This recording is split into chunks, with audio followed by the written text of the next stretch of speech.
सम्मान मनुष्य के जीवन में सम्मान का बहुत अधिक महत्व है। वो हृदय अपने मन से जोड़कर रखता है। कदाचित इसीलिए हम शत्रु के सम्मान को ठेस पहुंचाते हैं ताकि उसे पहुंचाई जा सके, परंतु ऐसा करने से सावधान रहें। में शरीर पर लगी चोट मनुष्य भुला सकता है, परंतु उसके सम्मान को लगी चोट उसे जीवन भर पीड़ा देती है। मान सम्मान पर लगी चोट उसे सीमा तक ले जाती है, जहां उसे केवल प्रतिशोध दिखाई देता है। यदि अपने शत्रुओं को जीतना है तो प्रेम से जीतिए, अपने कर्मों से जीतिए, उन्हें अनुभव करवाएं। उनसे भूल हुई किसी के सम्मान को ऐसी चोट न पहुंचाएं कि वो आपका नाश करने पर उत्तर आए। स्मरण रखिए, किसी का अपमान करके आपके हृदय को कदाचित थोड़ा संतोष आ जाए, परंतु उस अपमान से कई हृदय को आप आघात पहुंचाते हैं और अपने लिए एक और शत्रु बढ़ा लेते हैं। हम सब शीघ्र ही सफलता चाहते हैं, सारी संपत्ति और सुख चाहते, और ऐसे में ही हम छोटे मार्गों का चयन कर लेते हैं। वो मार्ग जिनमें परिश्रम नहीं होता, जिनमें होता है तो छल कुटिलता और भाग्य का सहारा। जैसे ही चूहा कोई जुए खेल में दहो लगाता और ये भूल जाता है कि इसमें एक बार गिरे तो सर्वनाश से पहले निकलना नामुमकिन है। यदि आप जीते तो और जीतने की भूख बढ़ जाएगी, और यदि आप कुछ हार बैठे तो उसे पुनः पाने की इच्छा बढ़ जाएगी। आप फिर से खेलेंगे। मनुष्य कोई ये आभास में फोन लगाता है, कोई काम लगाता है और जाता है कि ऐसा दल है जिसमें एक बार घोषणा से पहले निकलना असंभव, और जीतने की और जियाजी आप उस हार बैठे तो सुना पाने के लिए आप जैसे खेलेंगे को यह आभास नहीं होता कि अपनी संपत्ति के साथ था वह अपनी मानवता, अपने संस्कार, अपना घर, अपना खुद पर कभी जूही चौपाटी था। इसलिए कुछ पाना है तो परिश्रम जुए में जीता है उतना शीघ्र ही खो दोगे, क्योंकि उससे परिश्रम से पाया नहीं गया है, और उसकी रक्षा करने के लिए आपके मन में स्वाभाविक प्यास भी नहीं होंगे। क्षमा बड़न को चाहिए, छोटन को उत्पात। क्षमा इस संसार शांति का, सुख का मूल आधार है। यही आपके मन से प्रतिशोध और शत्रुता जैसे भावों को समाप्त करती है। क्षमा आवश्यक है। क्या प्रत्येक का अपराध क्षमा करने की योग्यता है? नहीं, कभी कभी उसे क्षमा करके हम उस व्यक्ति को और बात करने की प्रेरणा देते है, और ऐसा ही अपराध है स्त्री का मान भंग करना, जिसमें क्षमा कोई आवश्यकता नहीं। भूल से गाय के बछड़े का अछेड़ कर ले क्षमा किया जा सकता है, परंतु यदि वह नरभक्षी हो जाए तो उसके केवल दोष फल होते हैं, या तो पिंजरा या फिर मृत्यु की गोद। कुछ परिस्थितियों में क्षमा के स्थान पर दंड देना आवश्यक होता है।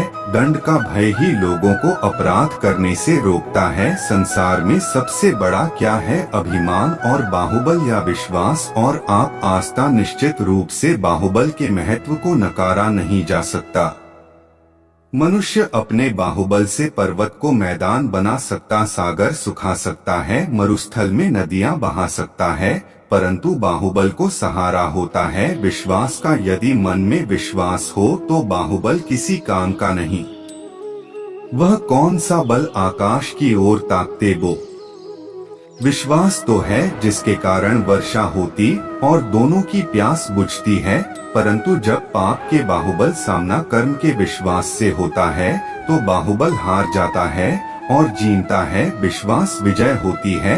आस्था की, यदि आप सत्य के मार्ग पर चल रहे हैं और आप अपने इष्ट में आस्था रखते हैं तो किसी भी पापी का बल आपका कुछ नहीं बिगाड़ सकता। कभी सोचा है हमारा जीवन भी रेत की घड़ी की भांति है? जो रेत नीचे गिर चुकी है वो हमारा अतीत है, जो अब भी ऊपर वो आने वाला हमारा आने वाला भविष्य है, और वर्तमान संकुचित स्थल जहां से धीरे धीरे करके रेत गिर रही है, अर्थात हमारे पास जीने के लिए यही एक क्षण है।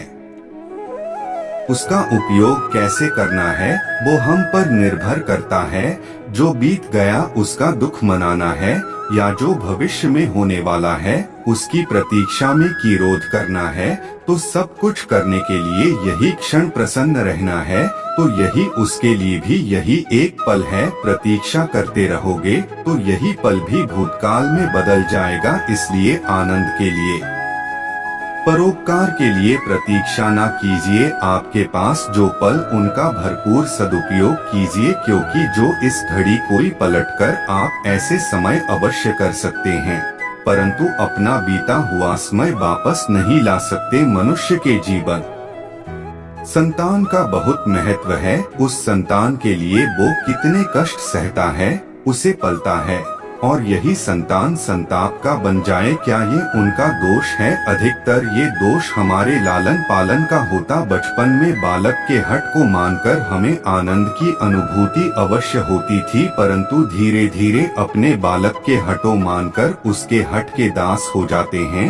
एक हठी उत्तम और असंस्कारी सूखे वृक्ष के समान होती है। यदि जिसमें आग लग जाए तो वह सारे वन को खत्म कर डाले, और जब उसमें अग्नि लगती है तो वह स्वयं को ही कर देती है, सबको ही भरती है। इसलिए जब आवश्यकता हो तो अपनी संतान से हठ का विरोध करें, उसे रोके, क्योंकि यदि समय रहते हैं ऐसा ना किया गया, भविष्य में इस समस्या के परिणाम गंभीर हो सकते हैं। मनुष्य ने समाज को सही दिशा में रखने के लिए बनाए वो मनुष्य ही क्या उसके जीवन में नियम ना हो जिसका वो पालन ना करें, परंतु समय के साथ चलने के लिए नियमों को बदलना भी आवश्यक होता है, क्योंकि यह आज का समय ही तो है जो बीत जाने के पश्चात इतिहास बन जाए। आवश्यकता पड़ने पर नियम और प्रतिज्ञा भंग न की जाए, समय की मांग के अनुरूप अपनी प्रतिक्रिया न बदली जाए तो इतिहास हमें कभी क्षमा नहीं करेगा। आवश्यकता पड़ने पर आपकी तोड़ी हुई प्रतिज्ञा कभी कभी